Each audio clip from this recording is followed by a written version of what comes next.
আসসালামু আলাইকুম। Electronics total সলিউশনসের পক্ষ থেকে সবাইকে জানাই আন্তরিক শুভেচ্ছা ও অভিনন্দন। সম্মানিত ভিউয়ার, দেখতে পাচ্ছেন আমার সামনে ডেল্টা অডিও P9001 মডেলের একটি অ্যামপ্লিফায়ার ক্যাবিনেট।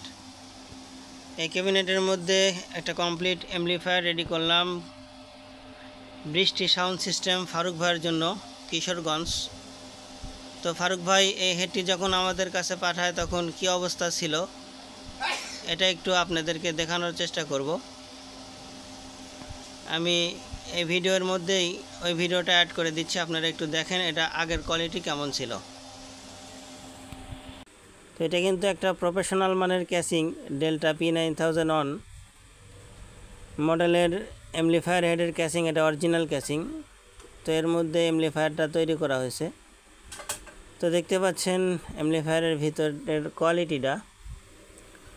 তো যে ভাইটি পাঠাইছেন ভাইটি বলছিলেন যে ভাই আমি নিজেই মালটা তৈরি করছি। তো যাই হোক, তৈরি করছে ভালো। তো হেডটি আমাদের কাছে পাঠাইছে মূলত এক সাইডে সমস্যা আছে আর ওয়ারিংটা গোছানোর জন্য। তো এই হেডটি আমরা ওয়ারিং গোছানোর পরের একটা ভিডিও বানাবো। সেই ভিডিওতে আপনাদেরকে দেখাবো যে ওয়ারিংটা কিভাবে গোছানো যায়। আর ইতিমধ্যে আমরা ক্যাপাসিটারগুলো মাপ দিয়েছি। ক্যাপাসিটারগুলো 4000 মাইক্রোফ্যারাড করে আছে, তারও নিচে দুইটা আছে, যার কারণে ক্যাপাসিটারগুলো আমরা বাতিল করে দেব। এটা যেহেতু ক্লাস এইচ একটা ড্রাইভার সার্কিট, যার কারণে আমরা এটার জন্য সুন্দরভাবে ক্লাস এইচ একটা ফিল্টার তৈরি করব।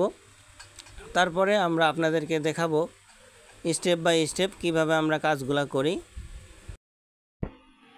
তো বন্ধুরা, দেখতেই পারলেন আগের ওয়ারিংয়ের কোয়ালিটিটা কেমন ছিল আর হেডটা কী অবস্থায় আমাদের কাছে আসছিল।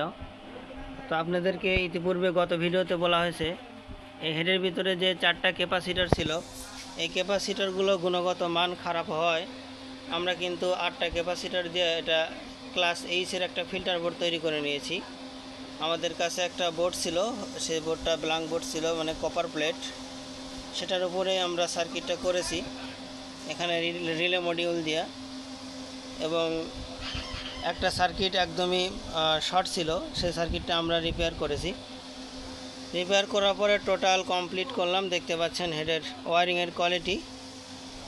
এবং সামনে দেখতে পাচ্ছেন আমরা যে লেভেল লাইটটা জ্বালাচ্ছি এটা কিন্তু আমাদেরই করা, একদম ডেল্টাতে যেভাবে কাজ করে সেভাবেই কিন্তু লেভেল লাইটগুলো কাজ করতেছে। আমরা যদি ভলিউমটা আরও আপ করি, দেখতে পাচ্ছেন এখন বেস দিচ্ছে বেশি, তাই ক্লিপে যাচ্ছে। আমরা যদি ভলিউমটা একটু কমায় দেই, দেখতে পাচ্ছেন দুইটা বাতি ব্লিং করতেছে। আবার যদি বাড়ায় দেই, দুইটাই সেম পরিমাণে রাখবো আমরা ভলিউমটা, দেখতে পাচ্ছেন।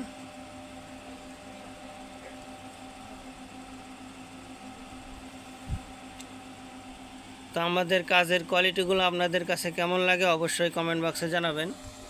আর যারা এই ধরনের কাজ করে নিতে চান অবশ্যই আমাদের সঙ্গে যোগাযোগ করবেন। আর সামনে দেখতে পাচ্ছেন 3টা ভলিউম।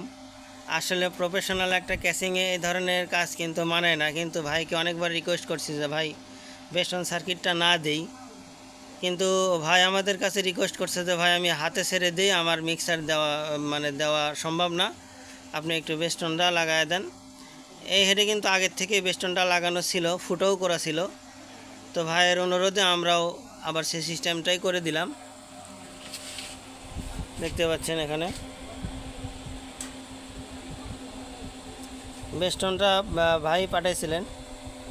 তো ওয়ারিংটা কেমন হলো আপনারা জানাবেন, আর অবশ্যই কমেন্টে জানাবেন এর আউটপুট ওয়াট এবং সাউন্ড টেস্ট যদি দেখতে চান আপনারা কমেন্টে জানাবেন। পরবর্তী ভিডিওতে আউটপুট ওয়াট এবং আমরা সাউন্ড টেস্ট করে দেখাবো ইনশাল্লাহ। আর এখানে ওয়ারিংটা দেখতে পাচ্ছেন একদম গোছানো। এবং এখানে ওয়ারিংটা ঝালাই দিয়ে করলে কি হয়, আমাদের সার্ভিসিংয়ে অসুবিধা হয়, যার কারণে এখানে আমরা কেবলিং সিস্টেম করছি। দেখতে পাচ্ছেন প্রত্যেকটা তার কিন্তু আমরা কেবলের মাধ্যমে আটকাই দিয়েছি।